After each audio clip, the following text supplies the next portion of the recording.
अथ देवहूति जी को तत्व ज्ञान एवं मोक्ष पद की प्राप्ति।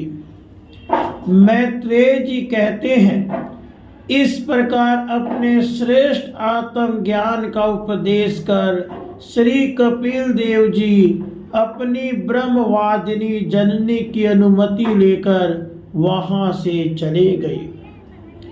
तब देवहूति जी भी सरस्वती के मुकुट सदृश अपने आश्रम में अपने पुत्र के उपदेश किए हुए योग साधन के द्वारा योगाभ्यास करती हुई समाधि में स्थित हो गई।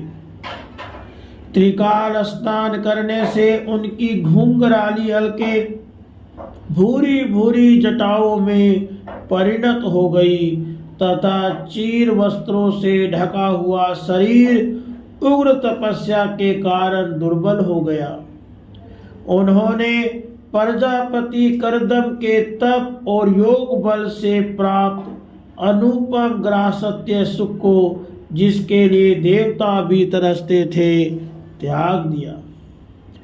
वत्स विदुर अपने पुत्र कपिल देवरु भगवान हरि का ही चिंतन करते करते वे कुछ ही दिनों में ऐसे ऐश्वर्य संपन्न घर से भी उपरत हो गई।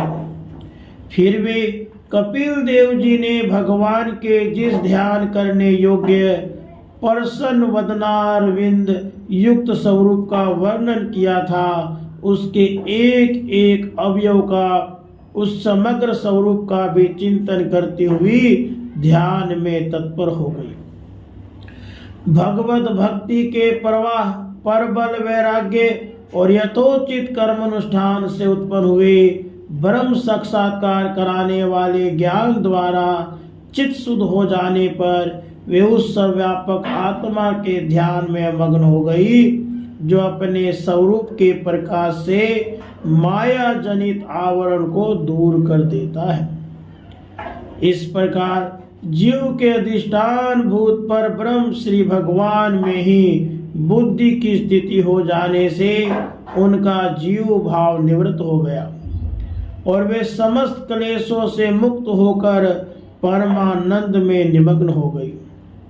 अब निरंतर समाधिस्थ रहने के कारण उनकी विषयों के सत्यत्व की भ्रांति मिट गई और उन्हें अपने शरीर की भी शुद्धि न रही। जैसे जागे हुए पुरुष को अपने स्वप्न में देखे हुए शरीर की नहीं रहती, उनके शरीर का पोषण भी दूसरों के द्वारा ही होता था, किंतु किसी प्रकार का मानसिक क्लेश न होने कारण वह दुर्बल न हुआ। उसका तेज और भी निकल गया और वह मैल के कारण धूम युक्त अग्नि के समान सुशोभित होने लगा। उनके बाल बिथुर गए थे, वस्त्र भी गिर गया था, तथापि निरंतर श्री भगवान में ही चित्त लगा रहने के कारण उन्हें अपने तपोयोग में शरीर की कुछ भी शुद्धि नहीं थी, केवल प्रारब्ध ही उसकी रक्षा करता था। विदुर जी इस प्रकार देवहूति जी ने कपिल देव जी के बताए हुए मार्ग द्वारा थोड़े ही समय में नित्य मुक्त परमात्म स्वरूप श्री भगवान को प्राप्त कर लिया। राधे कृष्ण।